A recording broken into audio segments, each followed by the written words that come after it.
dari siswa-siswi kampus ITS. Di sini kami ingin memotivasi mengenai bimbingan konseling atau layanan bimbingan konseling yang ada di semuanya kampus. Perkenalkan, nama saya Rastri Barat dan rekan saya bernama Baiklah Bu, di sini kami berterima kasih telah memberikan waktu kepada kami dalam memberikan materi atau bimbingan kepada kami.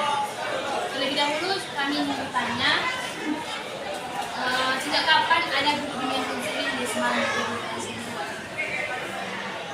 Jadi sesuai dengan tadi kalian juga sudah memperkenalkan diri, kami juga memperkenalkan diri ya dulu ya. Saya sebagai guru BK yang paling virtual di sini, estimasi naga, dan ini di samping saya, dan itu ibu. Jadi kalau mengenai bimbingan konseling di SMA 2 ini sudah lama ada. Semenjak saya ditempatkan di sini sudah 30 tahun yang lewat ya. Karena saya sudah masa kerja saya sudah lebih dari 30 tahun. Semenjak saya ditempatkan di SMA 2 bimbingan konseling itu ada. Dan itu jurusan saya memang yang sebenarnya kan. Jadi dalam pelayanan bimbingan konseling di sekolah ini beda dengan mata pelajaran lainnya. Kalau mata pelajaran yang lainnya ada jamnya terjadwal. Sementara bimbingan konseling itu tidak terjadwal seperti mata pelajaran. Jadi bagaimana cara penanganannya? Kalau misalnya dalam pelayanan bimbingan itu kan ada layanan informasi, orientasi, layanan pembelajaran, layanan individual, dan ada juga itu bidangnya itu sosial, belajar, pribadi, dan karya. Jadi itu diberikan sama siswa ketika misalnya kalau ada yang hadir beres dan besok masuk kami ke BK untuk melihat bagaimana keadaan mereka, dan disitulah kesempatan kami untuk memberikan layanan informasi. Tapi kalau layanan individual itulah yang dipanggil siswa yang bermasalah ke ruangan ini. Jadi kami memang lebih banyak melaksanakan konseling individual. Kenapa? Karena jamnya tidak terjadwal di ruangan. Jadi kalau layanan individual, ketika siswa itu bermasalah, kan, barulah kami panggillah ke ruangan ini secara pribadi. Kalau memang ada juga masalah-masalah, misalnya mereka ada beberapa orang, kami berikan juga di ruangan ini layanannya. Jadi misalnya ada masalah-masalah siswa yang di sekolah ini yang sering dijumpai, masalah apa ya, kehadiran, masalah terlambat, lalu masalah yang kurang minat belajar, dia mau berada di luar ruangan atau cabut kan, juga ada juga masalah berkelahi itu mau. Jadi tergantung situasi, nggak bisa kita tentukan ini masalahnya, kan tergantung situasi dan kondisi siswa ya. Apakah itu pernah mengalami masalah mengenai keluarga ketika mengenai pendidikan? Ada masalah keluarga ada satu hal dengan pendidikan? Oh itu jelas. Ada umumnya siswa yang bermasalah misalnya yang absen kan, itu karena di keluarganya juga dia kurang ini, hubungan antara ayah dan ibunya kurang harmonis. Jadi sehingga terimbas suasana pembelajarannya. Ada juga kebanyakan itu lah karena orang tuanya yang broken home. Misalnya ayahnya pisah kan dengan mamanya, jadi dia nggak tahu tinggal sama siapa dia, apakah dia sama mamanya atau sama ayahnya, karena dia merasa bahwa kedua orang tuanya itu adalah sama baginya. Tapi itulah kadang dia misalnya minggu ini ke rumah mamanya, minggu depan ke rumah bapaknya, sehingga sangat terpengaruh. Jadi kita pun kadang mau menyampaikan informasi kayak mana dia keberadaan sana sebenarnya susah, karena kita tidak tahu siapa yang mereka yang mengatakan. Mamanya bilang sama bapaknya saja, karena dia sama bapaknya selama 7 tahun ini. Kebanyakan memang siswa yang merasa itu karena dari awalnya jadi keadaan keluarga. Yang broken home, keadaan keluarga orang. Intinya kita memperhatikan. Bagaimana cara itu mengatasi masalah tersebut? Masalah misalnya dengan siswa yang bermasalah, ya kita paling kita dikasih dia, kita selalu atas sumber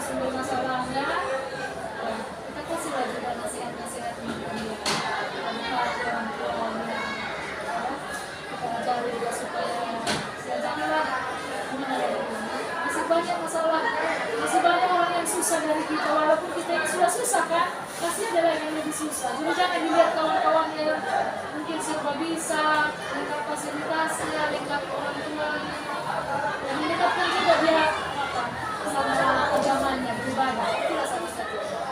Dia beribadah, sholat, ya, dan pada Kristen dia diajarkan untuk berdoa, kita sama semua yang bagusnya ya. Mana dia sholat, dia satu-satunya di situ juga, kan? Kita latih di situ. Itu senjatanya satu-satunya. Kalau kita mengharapkan bagaimana dia cara beribadahnya, kan? Aku kami di sini ingin menambahkan ilmu kepada kami. Kami mempertanyakan mengenai teori bimbingan selingkah bagaimana cara bimbingan konseling mengenai karir.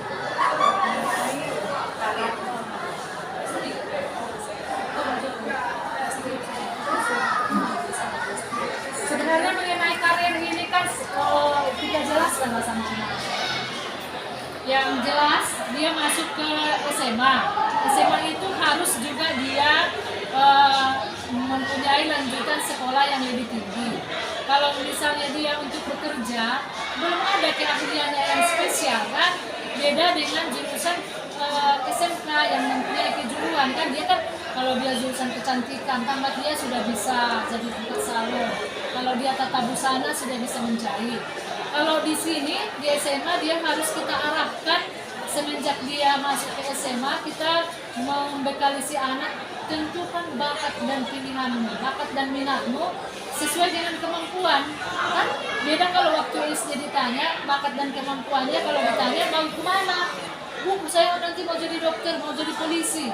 Dia belum tahu apa syaratnya di sana. Cuma karena dia cinta dia sama bajunya yang rapi, cinta dia dokter karena mungkin dia pernah sakit diobati. Tetapi kalau sudah SMA seperti ini, dia kan nggak bisa seperti itu lagi. Harus dia bisa, Bu saya mau jadi dokter. Bisa nggak kalau jurusan matematika? Bisa nggak matematika, biologi dan apanya? Kalau eksakta harus bisa kan?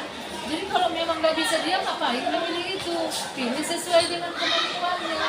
Jadi harus dibenahi mereka mulai dari sekarang. Apa bakatnya, apa kemampuannya, itulah dibenahi. Kalau memang dia mau bekerja, kalau tamat SMA bekerjanya mau jadi apa? Palinganlah dia guru-guru kasar atau menjaga toko ataupun yang lain lah yang nggak membutuhkan apa kan? Skill yang bagaimana? Karena nggak ada pendidikannya, kan masih kurang. Nah, seperti di SMK, misalnya dia SMK 2 lah, dia mempunyai teknik mesin, bisa dia buka bengkel kan? Kalau di SMA, apa yang mau dia kerjakan bisa kan? Tapi kalaupun demikian, misalnya nggak semuanya ini yang melanjut untuk perguruan tinggi kan? Pasti mereka juga ada nanti yang bekerja seperti itu. Tapi kalaupun itu, ya benahi dirimu untuk misalnya dia les, ataupun dia ikut misalnya kalau mau ikut buka bengkel, dia tentunya dia bekerja lah di entah ada saudaranya ikut kerja di bengkel. Kalau memang logis itu arah dia kan, coba-coba kan gitu menurut ya makanya kan. Tapi kalau memang ada lagi yang rasa mungkin di perkuliahan kita sistemnya, kami juga karena kalian kan sudah mungkin ada informasi dari dosen guru dekannya yang baru bagaimana dalam bimbingan masa sekarang, apalagi setelah ada pandemi, kita sudah terlihat kan?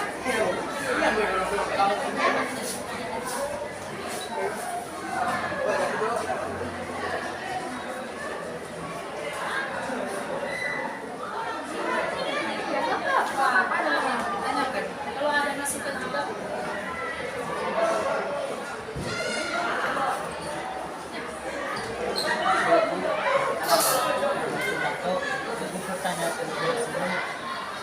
Jika ada kendala atau masalah di sekolah ini, contohnya tidak memberikan satu tugas dari sekolah.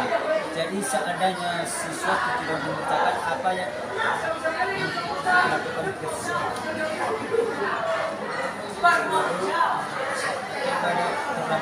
sekolah apa yang kita perbuat tersebut.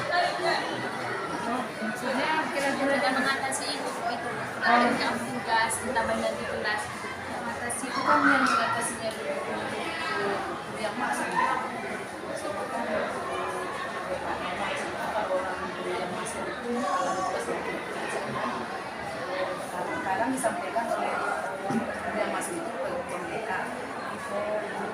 menasehati gimana caranya orang itu setiap hari menjalankan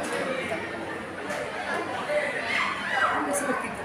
Tapi gini, Bisa lebih utamanya guru biar lebih dulu menasihati anaknya, nggak sampai langsung ke ruang BK mengenai masalah tugas itu, kan ibu ada juga panggilannya.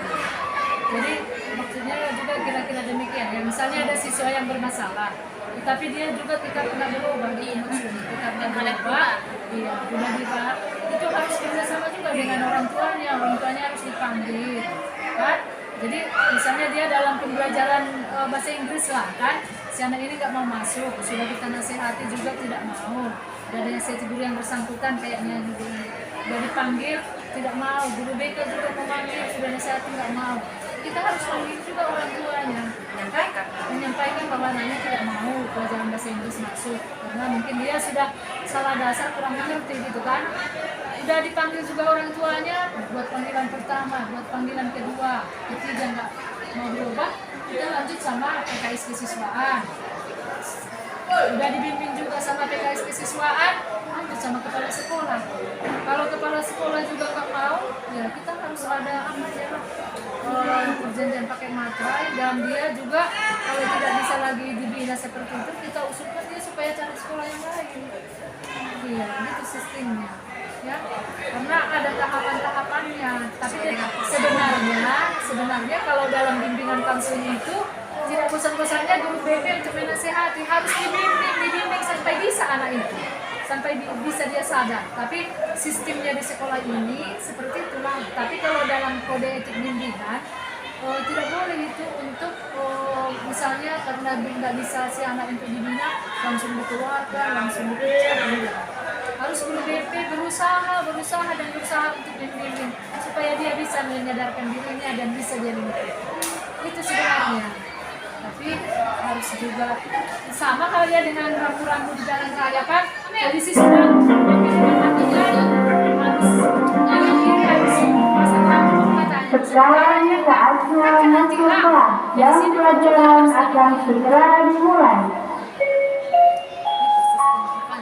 Now it is time to enter the classroom.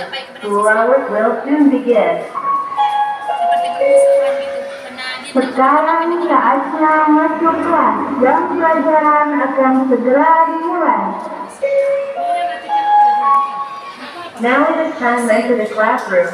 School hours will soon begin.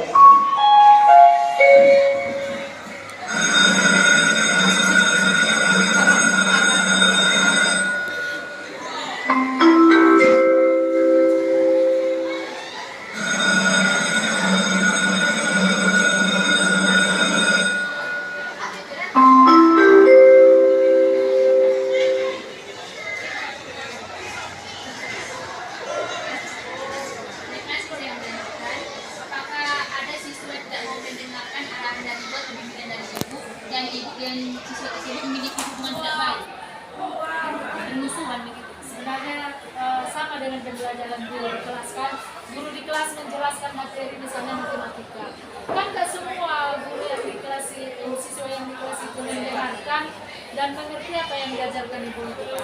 Jadi begitu juga dalam bimbingan ini, kita memberikan bimbingan sama siswa. Sebagian ada yang langsung berubah, digunakannya dengan kita. Sebagian juga dia nggak mau berubah, tetap dia membantah dan melawan dan mengulangi perbuatannya. Tapi walaupun demikian, kami guru BP tidak ada dendam sama dia, tidak ada bermusuhan lah, tidak ada istilah bermusuhan. Adalah sebagai orang tua terhadap anaknya kan, mana bisa bermusuhan kan? Gitu. Tidak boleh bermusuhan, tidak ada yang bermusuhan. Apakah ada hambatan dalam membimbing siswa, Bu? Hambatan Ya, kalau kita masuk ke kelas, karena anak-anak ini merasa mereka kan hanya takut pada mata pelajaran yang di UNK, yang diapakan lah, yang paling sesuai dengan jurusannya, mata pelajaran yang memberikan nilai di rapot lah kan. Jadi sementara BP itu masuk, guru BK masuk ke kelas misalnya memberikan bimbingan, karena kami itu tidaklah sebagai penentu dalam pemberian nilai, jadi mereka anggap sepele sama kami, itunya anggap remeh gitu. Iya. Tapi ada juga mereka merasa takut karena nanti kalau kita bangga nanti panggilan orang tua, nanti dipanggil ibu ke kita, itulah dari apanya. Tapi kalau dari segi nilai apa, karena desa itu tidak memberikan nilai, mereka nggak sepele. Tapi kalau dalam hal masalah misalnya untuk dipanggil orang tuanya atau ada masalah, mereka takut juga untuk itu. Itulah kendalanya, kan? Kalau misalnya kita masuk ke kelas, mereka menganggap itu begitu. Sedangkan pelajaran-pelajaran yang lain misalnya lah prakarya, seni, kalau masuk gurunya itu kan sepele anak-anak, karena mereka nggak merasa gimana ya. Coba kalau matematika kan sesuai dengan jurusannya, mereka apa? Buktinya silakan aja ya, siang sebelah di sini. Kan ya kan? Nah itu apa?